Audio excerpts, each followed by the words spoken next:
Okay, good morning, guys. I know the market's kind of falling apart here, and we're expecting everybody's expecting a big correction, a bear market, um, but you just got to keep on looking at the charts. So basically, here's I got my chart. Hopefully, you got your chart set up by now. If you haven't, go through the video on the online course. You're probably familiar with this one right here, the Redler one. So with the 821, the 50-day, it's a 10-day moving. If you want to use a 10-day moving average, it's fine. Institutions use the 10-day, just so you know. But if you want to be more of a short-term, quicker trader, then you can change it to the 8. And then finally, the pink line over here is the 200-day moving average. So, once we break the 200-day moving average, it's kind of if it stays below the 200-day average, then we kind of just our goal is to just remain short or just have our money on the sideline and look for ideal setups. That being said, what I want to show you is a few different things. The RSI up here, if it comes down here, that means we're oversold. If it goes back up to the 70, so if it goes up above the 70, we're overbought. We're neutral in here, and if it comes down to the 30, we're oversold. So you can see obviously the MACD is crossing over here, so obviously not a good sign. It's this is the Qs, so the Nasdaq composite. So basically, it's breaking the 50-day right now, and we had gigantic volume yesterday, and the stocks just haven't been doing well. So, but that's the Q. So it's kind of let's just flip around here.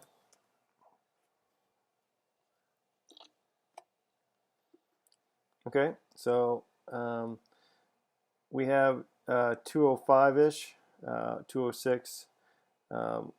If it hits this, that's the 200-day. It's starting. The RSI is definitely starting to come down, so it has more room to the downside.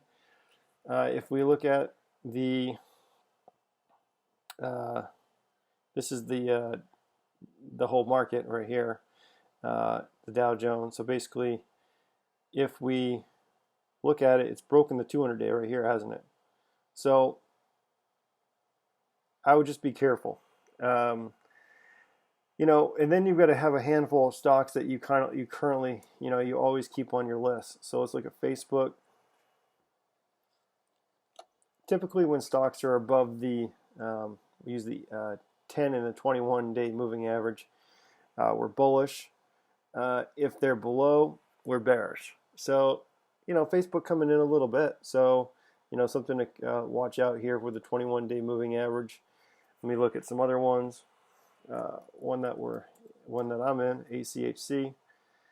Okay, so starting to pull in a little bit. Not much. The MACD looks like it's crossing up here, so this one kind of looks bullish.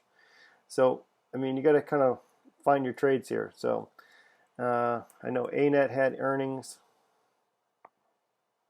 So ANET looks like it went up quite a bit today. So it's still above the 8 and 21-day moving average. So ANET looks fine. I would just kind of keep an eye on it. Just if it does start crossing down below the 8 and 21-day moving average, get out of the way. It has nice volume right now, so ANET looks fine. Let's look at Apple. I always get Apple wrong. Let's see here. There you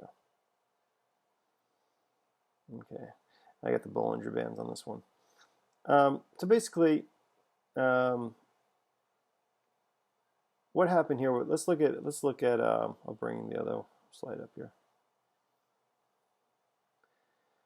Okay, so it had a reversal here.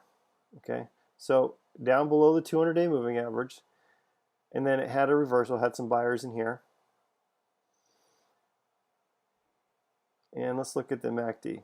Okay, the MACD is oversold for Apple, so that's why we're seeing a bounce in Apple. Okay. I'd just be cautious. If this is going to be a quick trade, like a 50-cent trade, go for it.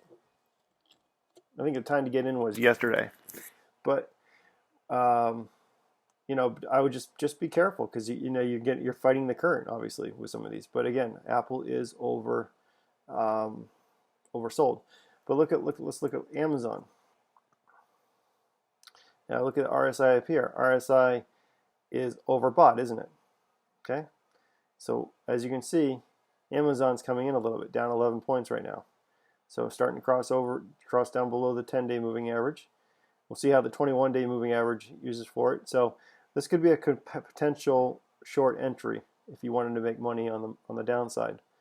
So there's all kinds of the biggest thing is to have a watch list of stocks. Let's look at Mobileye. Okay, Mobileye down a little bit. It looks like it's at the 21-day moving average. Just kind of keep an eye on that. If it kind of starts crossing down, consider maybe buying a couple puts if you wanted to do that. If you just kind of want to hang out and see, what it does. If it starts to move back up, then Mobileye looks like a good opportunity. It had big volume. Earnings were yesterday, so negative volume. It came down to touch the 50-day moving average, but what did it do? It reclaimed the 21-day moving average. So it's obviously a strong stock. So the biggest thing is to have some, let's look at AGN, some stocks on your radar.